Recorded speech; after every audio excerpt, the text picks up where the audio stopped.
કરવાની હોય તો અત્યારે આ સમયમાં મેસેટ હેન્સરનું નામ લઈશ, જે અત્યારે સૌથી વધુ ચર્ચામાં છે, જે પિતાના ફોટોગ્રાફ્સ આપણે અવારનવાર દરેક સોશિયલ મીડિયા પર દરેક છાપામાં જોઈએ છીએ. ટર્કીમાં આવેલા ભૂકંપ પછી કાટમાળમાં દટાયેલી પોતાની 15 વર્ષની મૃત દીકરીનો હાથ પકડીને કડકડતી ઠંડીમાં જે માણસ બેઠેલો છે એ એના પિતા છે. એ જાણતા હોવા છતાં કે આ દીકરી અવસાન પામી છે. કારણ કે કાટમાળમાં બાકી બધું દબાઈ ગયું છે, બીજું કશું જ દેખાતું નથી, બધું છૂંદાઈ ગયું છે, ખાલી દીકરીનો હાથ બહાર દેખાય છે. અને ઉદાસીની અવસ્થામાં કડકડતી ઠંડીમાં એ માણસ એ દીકરીનો હાથ પકડીને બેઠો છે કે ભલે એ અવસાન પામી હોય, હું એનો હાથ નહીં છોડું. અને જ્યારે ફોટોગ્રાફર આ સ્ટોરી જ્યારે શેર થઈ અને સોશિયલ મીડિયામાં એટલી બધી વાયરલ થઈ કે લગભગ ભાગ્યે જ કોઈ એવું છાપવું બાકી હશે કે જેણે આ ફોટો નહીં છાપ્યો હોય. અને ત્યારે ફોટોગ્રાફરે લખ્યું છે કે આ બહુ ડેલિકેટ મુમેન્ટ હતી, કેટલી બધી સંવેદનશીલ ક્ષણ હતી કે મને એમ થયું કે હું શું કેપ્ચર કરી રહ્યો છું. એટલે એણે થોડે દૂરથી આ ફોટોગ્રાફ લેવાનો પ્રયત્ન કર્યો. આ પિતાનું ધ્યાન ગયું ને એને બોલાવ્યા કે please take picture of my daughter. આ ફોટો તમે પાડો, કારણ કે હું ઈચ્છું છું કે આ દુઃખ દુનિયા જુએ. અને એ એક જ ફોટોગ્રાફ આ જે કાંઈ બન્યું છે એની માહિતી આપવા માટે પૂરતો છે, એ સંવેદના જગાડવા માટે પૂરતો છે કે લોકો પર શું વીત્યું હશે. આ પિતા છે. બસ આ એક જ ફોટોગ્રાફ એક પિતાની લાગણી કહી આપે છે. પણ આપણે ત્યાં કેમ અલગ છે? આપણે બધા જાણીએ છીએ, પણ આપણે ત્યાં કન્સેપ્ટ છે બાપુ સેહત કે લીએ તું તો હાનિકારક હૈ. તો આ બાપુ હાનિકારક કેમ થઈ જાય છે? તો હું એની પાછળ એક સ્ટોરી તમને કહું કે મારી દીકરીનો જ્યારે જન્મ થયો ત્યારે હું પુણેમાં, મને થોડું મરાઠી ત્યારે તો હું શીખી ગયો હતો, હું 3 વર્ષ પુણેમાં રહ્યો, પણ પછી છેલ્લા 10 વર્ષથી ટેવ નથી, એટલે હું સમજી શકું છું. ત્યારે તો બોલી પણ શકતો હતો. તો પુણેમાં હું રેસિડન્સી કરતો હતો યુરોલોજીની, અને મારી દીકરીનો જન્મ થયો ત્યારે મને 3 દિવસની રજા મળેલી નવીનભાઈ, ખાલી. એટલે હું ગયો ભાવનગર, મારી દીકરીને જોઈ, વહાલ કર્યું, અને 3 દિવસમાં હું પૂના પાછો આવી ગયો. પણ પૂના આવ્યા પછી હું એને એટલો બધો મિસ કરતો હતો, હું એટલું બધું રડેલો, કારણ કે મને એવું થયું કે એક જીવની ઉજવણી કરવા માટે 3 દિવસ તો બહુ ઓછા કહેવાય, પણ ટ્રેનિંગમાં રેસિડન્સીમાં રજા ન મળે. એટલે રોજ રાતે હું એનો ફોન પર રડવાનો અવાજ સાંભળું, એને સ્કાઈપમાં એનો ચહેરો જોઉં, અને ત્યારે મને કંઈક અલગ જ અનુભૂતિ થતી, એવી અનુભૂતિ જે આજ પહેલાં મેં ક્યારેય નહોતી કરી. અને ત્યારે મને સમજાયું કે જે ક્ષણે મારી દીકરીનો જન્મ થયો એ ક્ષણે મારી અંદર પણ કંઈક જન્મી ગયેલું, અને એ જન્મ એક પિતાનો હતો, જે મને કહી રહ્યો હતો કે જગતની તમામ મોહમાયા છોડીને તારે તારી દીકરી પાસે પહોંચી જવું જોઈએ, કારણ કે આનાથી વધારે ભવ્ય અને દિવ્ય જિંદગી તને બીજું કાંઈ જ ઓફર નહીં કરી શકે.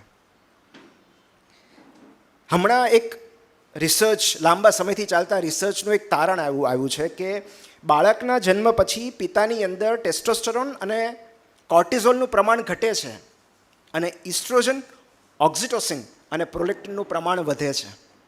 હવે આ એ જ હોર્મોન્સ છે જે એક સ્ત્રીને માતૃત્વ આપે છે.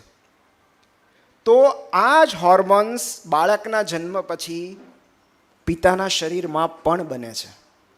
અને એટલું જ નહીં, પિતાના બ્રેઇનમાં નવા ન્યુરોન્સ જનરેટ થાય છે જે લાગણીઓનું વહન કરે છે.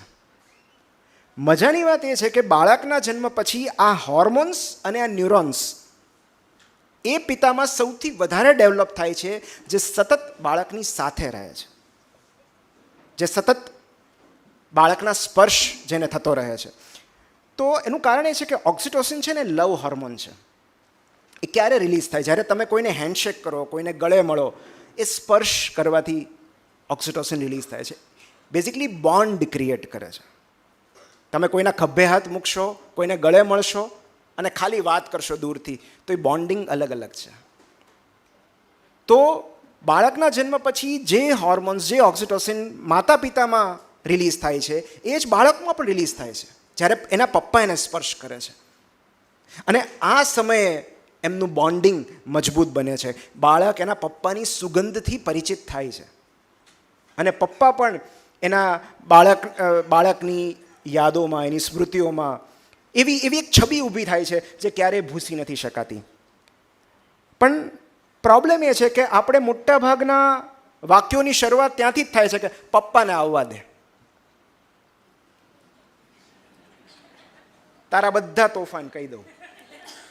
એટલે પ્રોબ્લેમ છે કે આપણે અત્યાર સુધી પપ્પાને ફરિયાદો રજૂ કરવાનું સ્થળ કે બાળકને કંટ્રોલમાં લેવાનું સાધન તરીકે જ ઓળખતા આવ્યા છીએ. અને પપ્પાનો ડર તો લાગવો જ જોઈએ. ઘણી મમ્મી એવું કે પપ્પાનો ડર તો લાગવો જ જોઈએ. અને પપ્પા એવી મુસીબતમાં ફસાયા હોય છે કે એ બાળકને વઢે નહીં તો એણે મમ્મીની વઢ ખાવી પડે. એટલે ઘણીવાર એવું બને કે બાળક એના પપ્પાથી એટલા માટે ડરતું હોય છે કારણ કે પપ્પા એની મમ્મીથી ડરતા હોય છે. એને ખબર છે કે હું નહીં કહું તો મારે સાંભળવું પડશે કે તમે આને કંઈ કહેતા નથી. અને એટલા માટે ક્યારેક પપ્પા અપ્રિય બની જાય છે, પપ્પા અળખામણા બની જાય છે. એટલે આમ જોયો તો દરેક કુટુંબમાં પારકીમાં કાન વીંધેવું હોય ને, પણ પારકીમાં પપ્પા જ હોય છે. કારણ કે કોઈ હાર્શ વસ્તુ કહેવાની હોય તો એ પપ્પા જ કહે, ના પાડવાની હોય તો એ પપ્પા જ કહે, પપ્પાને પૂછીને કરજે, હું ના નથી પાડી શકતી, પપ્પાને અળખામણા થવા દે. પણ એટલે હું તો અમારા ઘરમાં તો પહેલેથી એવો નિયમ છે, કારણ કે હું તો ગીજુભાઈના વિચારો હું જીવું છું, દક્ષિણામૂર્તિમાં ભણ્યો છું. એટલે બાળક પર હાથ ઉપાડવાની વાત તો બહુ દૂર, પણ હું તો મારી દીકરી સામે ઊંચા અવાજે બોલી પણ નથી શકતો. મારી દીકરીના કાન વિંધવાના હતા તો હું ન જઈ શક્યો. મારી મમ્મીને મારી વાઈફ ગઈ હતી, હું એને કાન વિંધવાની દૂર તો એક વાત, એની વાત તો દૂર, પણ હું એના કાન વિંધાતા જોઈ પણ નથી શકતો. તો દરેક પિતાની અંદર એક માતા જીવતી હોય છે. દરેક પપ્પાને મમ્મી બનવાનો ચાન્સ મળે છે. અને અપાર્ટ ફ્રોમ ઓલ ધીસ, જ્યારે મમ્મી નથી હોતી ઘરમાં, ત્યારે પપ્પા મમ્મીનો રોલ બહુ સારી રીતે નિભાવે છે. એક બહુ સુંદર સત્ય ઘટનાની મારે તમને વાત કરવી છે કે પપ્પા કેવા હોય, કેવા હોવા જોઈએ. તો આ સત્ય ઘટના છે કે અમેરિકન બાસ્કેટબોલ પ્લેયર અને કોચ જીમ વાલ્વાનોના જીવનમાં આ ઘટના બનેલી. જીમ વાલ્વાનો જ્યારે નાના હતા, હાઈસ્કૂલમાં હતા, ત્યારે એમણે એના પપ્પાને કહેલું કે પપ્પા, મારી ઈચ્છા કોલેજની બાસ્કેટબોલ ટીમમાં પસંદગી પામવાની છે. એટલું જ નહીં, મારે બાસ્કેટબોલની નેશનલ ચેમ્પિયનશિપ પણ જીતવી છે. 3 દિવસ પછી એના પપ્પાએ એને એક સૂટકેસ બતાવી અને કહ્યું કે તું જ્યારે નેશનલ ચેમ્પિયનશિપ રમતો હોઈશ ત્યારે હું ત્યાં હાજર હોઈશ. જો મારી સૂટકેસ તો અત્યારથી પેક થઈ ગઈ છે. બસ આટલી જ વાત. મેં જ્યારે આ પ્રસંગ વાંચ્યો ત્યારે મારી આંખો ભીની થઈ ગઈ, કારણ કે બાળ ઉછેરને લગતી કેટલી મોટી વાત, અને એ પણ કેટલી સરળતાથી. મારી સૂટકેસ પેક થઈ ગઈ છે. ફક્ત એટલું જ કહીને એક પિતાએ એના મહત્વાકાંક્ષી બાળકને કેટલું બધું કહી દીધું. સૌથી પહેલી વાત, હું તારી સાથે છું. બીજી વાત, મને તારામાં ભરોસો છે, તારી ક્ષમતાઓમાં, તારી પ્રતિભામાં પૂરો વિશ્વાસ છે. અને ત્રીજી વાત, તારું સ્વપ્ન સાકાર કરવાની તૈયારીઓમાં હું તારા કરતાં આગળ હોઈશ. એક સંતાનને આનાથી વધારે શું જોઈએ? સૂટકેસ તો અહીંયા એક માત્ર મેટાફોર છે, એક રૂપક છે. હકીકતમાં એના પિતા એના સંતાનને એવું કહેવા માગે છે કે મેં પેક કરેલી સૂટકેસમાં ફક્ત કપડાં જ નહીં, ભરોસો, પ્રેમ અને બિનશરતી ટેકો છે. તારા સપના પાછળ દોડવા માટે મેં સામાનમાં ટેકો અને છાંયો પેક કરી રાખ્યો છે. પણ આ આખી વાતમાં મને જે બાબત સૌથી વધારે ગમી એ હતી કે એક પિતાએ એના સંતાનને બાસ્કેટબોલની તૈયારી કે મહેનત વિશે કોઈ સલાહ ન આપી. એની ક્ષમતાઓ, એની એબિલિટીઝ વિશે કોઈ શંકા પણ વ્યક્ત ન કરી. તારે ઘણી મહેનત કરવી પડશે, એમ કાંઈ નેશનલ ચેમ્પિયનશિપ જીતવી સહેલી છે? પહેલાં ભણવામાં ધ્યાન આપ. ફલાણું તો કરી શકતો નથી, ચેમ્પિયનશિપ શું જીતવાનો? જેવું એક પણ નિરાશાજનક વિધાન કહ્યું નથી. હું તારી સાથે છું. એટલે એમણે એવું પણ નથી કહ્યું કે તું નેશનલ ચેમ્પિયનશિપ જીતી જઈશ. એણે એવું કહ્યું કે તું જ્યારે રમતો હોઈશ ત્યારે હું ત્યાં હાજર હોઈશ. એ મેચનું પરિણામ જે પણ આવે ત્યારે હું તારી સાથે હોઈશ. એ વાતમાં કોઈ શંકા નથી કે જીમ વાલ્વાનો બાસ્કેટબોલ, અમેરિકન બાસ્કેટબોલના એક મહાન પ્લેયર અને કોચ બની શક્યા.